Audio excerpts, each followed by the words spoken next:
This crowd is angry. In early December, angry mobs in India's northeastern city of Agartala desecrated the Bangladeshi flag and vandalized its diplomatic office. And across the border, Bangladesh's interim leader Muhammad Yunus, Nobel laureate, called for national unity in a series of urgent meetings with political and religious groups.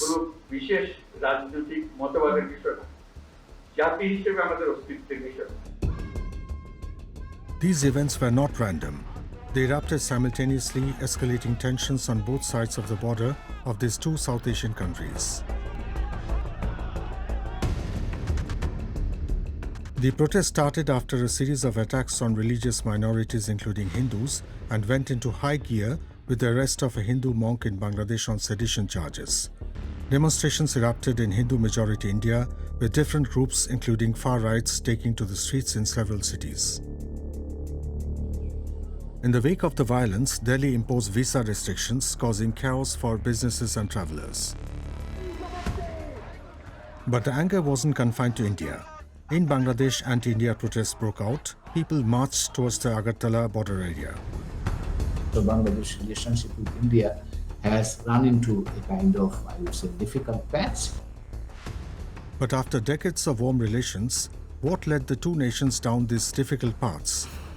Is it religious tension or something bigger? And why now?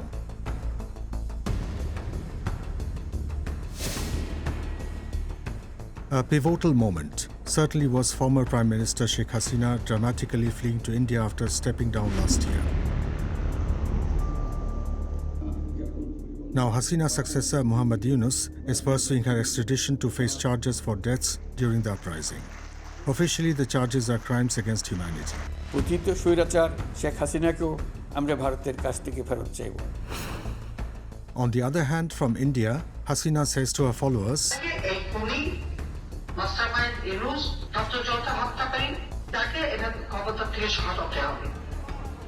at the same time, opposition groups, Islamists and far-right factions are scrambling for power, deepening the instability in Bangladesh. Much of India's media has framed the conflict as a religious war. Civil war against Hindus in Bangladesh. There was a perception that our Modi government understood their concerns, their issues. While relations with India have been growing tenser since Hasina took refuge there, Bangladesh's ties with its old rival Pakistan seem to be thawing. So what's really happening in Bangladesh? Is this conflict a battle over sovereignty, a religious flashpoint, or the ripple effects of political collapse? Is South Asia at the edge of a political shift?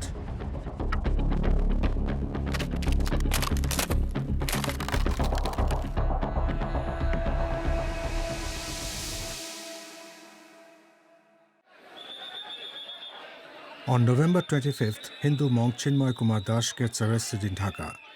His alleged crime? Raising a saffron flag, a symbol of Hindu nationalism, above Bangladesh's national flag. His charge? Sedition. Das wasn't just a monk.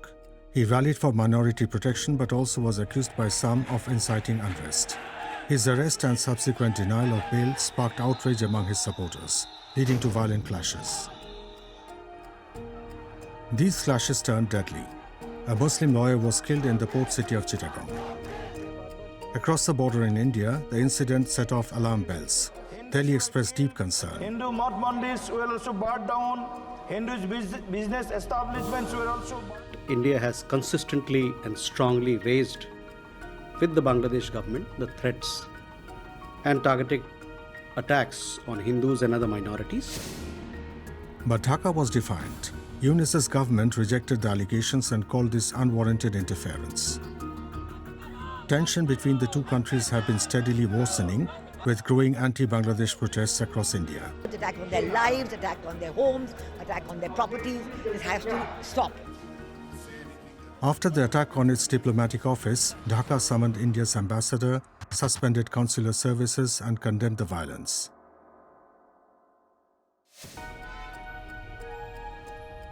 Indian authorities have arrested 7 people linked to the attack, but the diplomatic crisis has also deepened. Meanwhile, protests erupted in Bangladeshi cities and universities. Some groups even marched to the border, escalating the standoff further. মানে কূটনৈতিকভাবে খুবই একটা অপমানজনক কাজ যে আমাদের deputy high কমিশনে এই ধরনের একটা হামলা হয়েছে। On December 9th, the foreign secretaries of India and Bangladesh held a crucial meeting aimed at diffusing tensions. While no major breakthroughs were announced, the talks appeared to offer a brief pause in the escalating crisis. However, tensions between India and Bangladesh had been simmering since Sheikh Hasina's ousting. But how has it reached here? Let's rewind a few months. At the beginning of 2024, Sheikh Hasina's Awami League claimed another landslide election victory, while key opposition candidates boycotted the election. I have to prove credibility, right? To whom? After 15 years of controversial rule, marked by allegations of election manipulation, human rights abuses and corruption, Hasina faced an unprecedented uprising in July that year.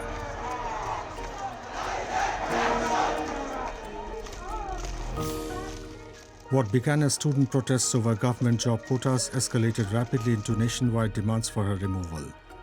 Violent crackdowns left hundreds dead, fueling widespread anger and ultimately toppling Hasina and her regime by August 5th.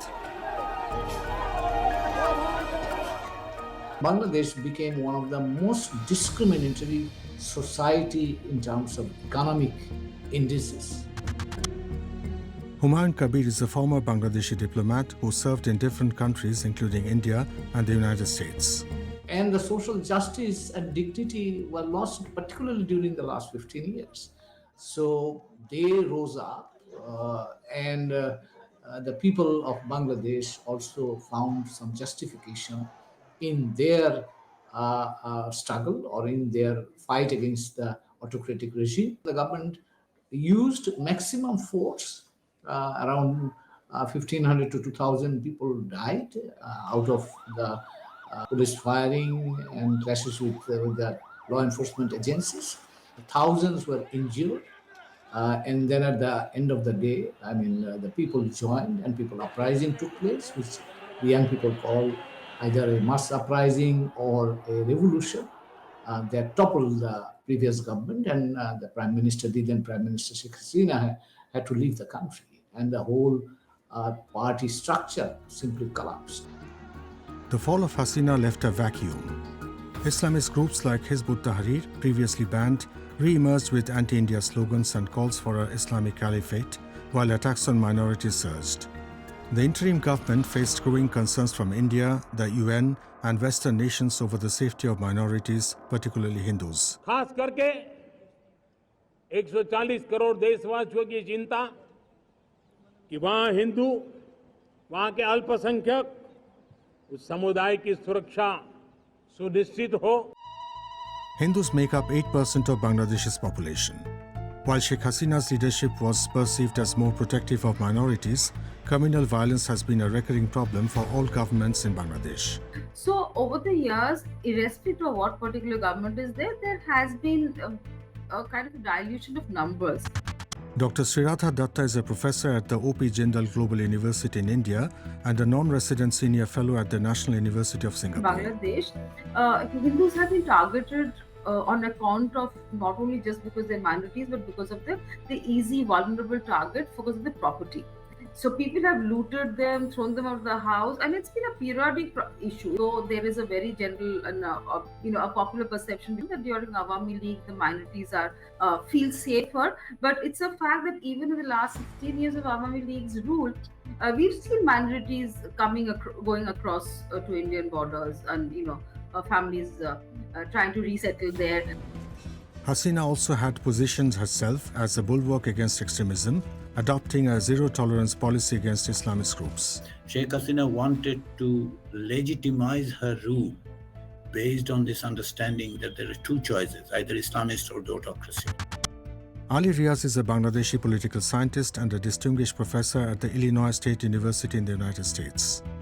And she represented the autocracy and thought that this would actually be bought by the Western countries, and they did bought it for a long time. International relations also shifted. The US, once a strong ally, distanced itself after imposing sanctions on Bangladesh's elite forces for human rights abuses. Hasina's insistence on keeping power at any cost alienated her from global allies. Now that Hasina is gone, questions arise about the future of Islamism in Bangladesh. To understand this, we must understand the political Islam in this country. Bangladesh's political Islam is diverse, with several major factions playing distinct roles. First, political parties like Jamaat-e-Islami operate within the electoral system, using politics to influence governance.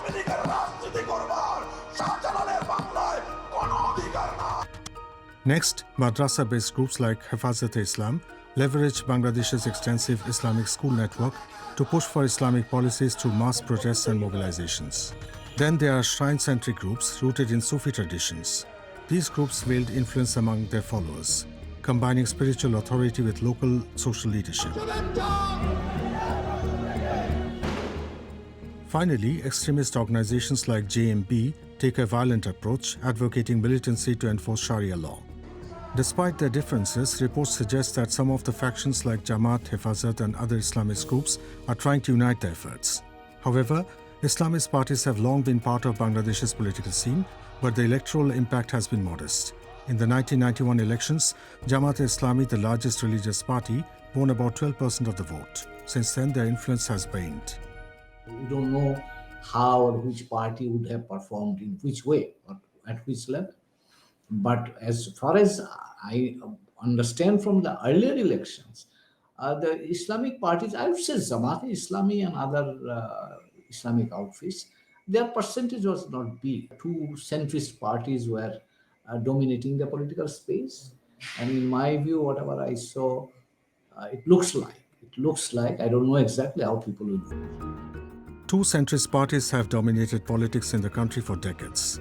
Hasina's Awami League and the opposition Bangladesh Nationalist Party, BNP. Now with the Awami League sidelined, the BNP seems ready to take power.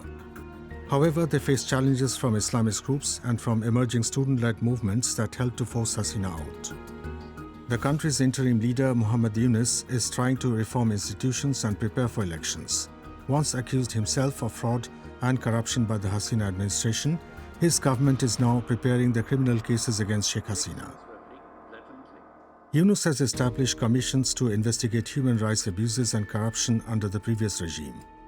One commission investigating enforced disappearances has reported over 3,500 cases implicating top security officials and Hasina herself. The report even alleges cross-border cooperation, with detainees being transferred to Indian custody. Although Hasina is in India, she continues to criticize the Yunus government and address her supporters, causing tension in Dhaka. Meanwhile, over 200 murder cases have been filed against her, and Bangladesh's International Crimes Tribunal has issued an arrest warrant, accusing her of mass murder during the August protests. In a televised speech marking 100 days in office, Yunus addressed the extradition issue.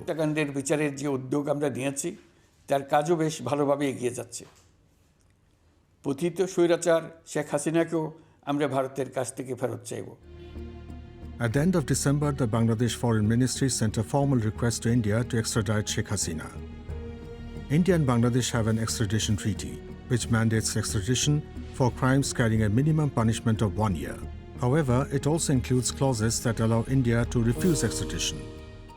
Sheikh Hasina is not any other person. She is an important person, definitely, former Prime Minister of the country, and has been a good friend of India. If the Indians want to not, respond positively to the request made by Bangladesh, they can recourse to many exceptions that are available in the agreement. So it's up to them. And to me, at the end of the day, it will be a political decision from the Indian side. This isn't the first time Sheikh Hasina has sought refuge in India. In 1975, after the assassination of her father, Sheikh Mujibur Rahman, and most of her family, Hasina and her sister were granted asylum in India. She lived in exile until her return to Bangladesh in 1981, resuming leadership of the Awami League and eventually rising to power. India has also supported Bangladesh to achieve their independence from Pakistan in 1971. They gave shelter to refugees and military assistance. Now, decades later, Sheikh Hasina finds herself in India once again, but under vastly different circumstances. I'm not sure that India would blindly just, give in to the request that comes in from Bangladesh and extradite a former prime minister.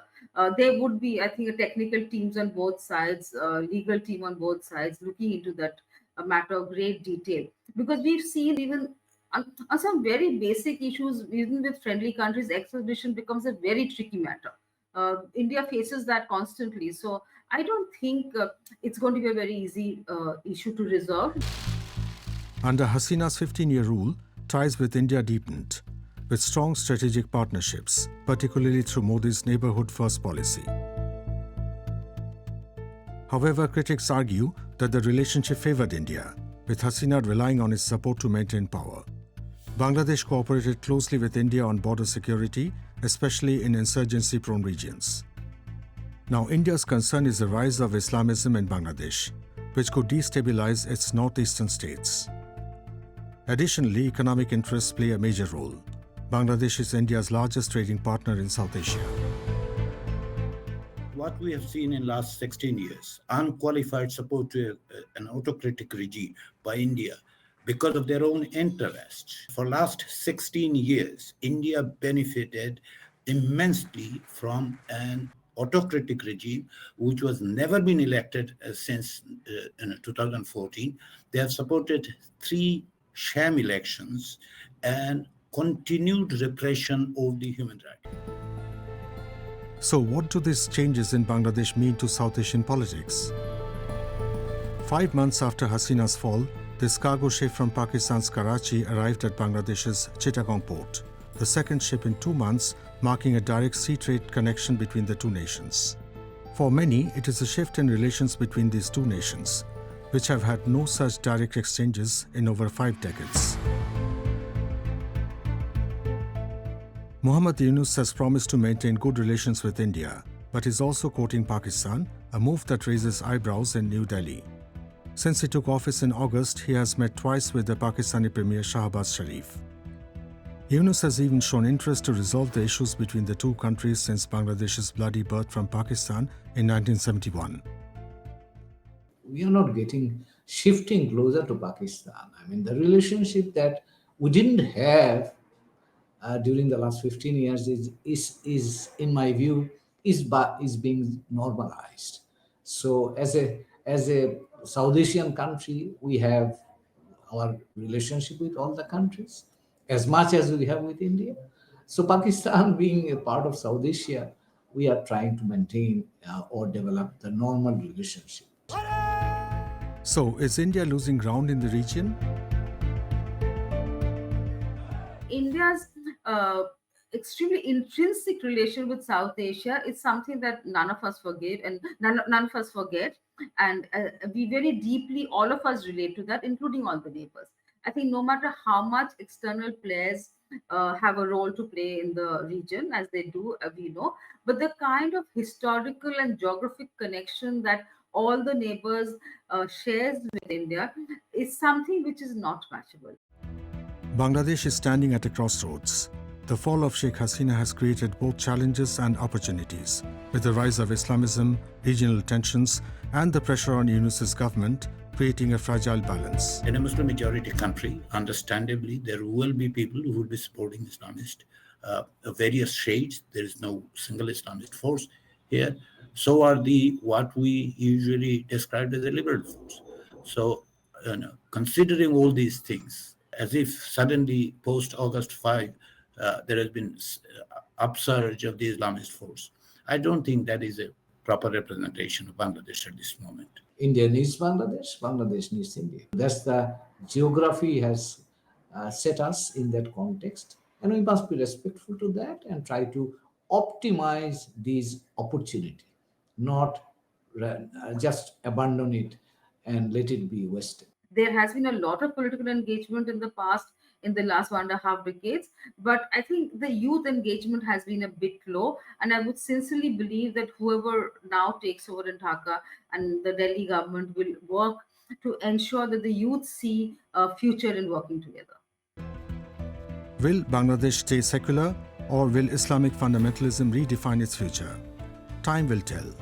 Right now, all eyes are on what happens to Sheikh Hasina, though, for the future dynamics in cross-border relations in South Asia.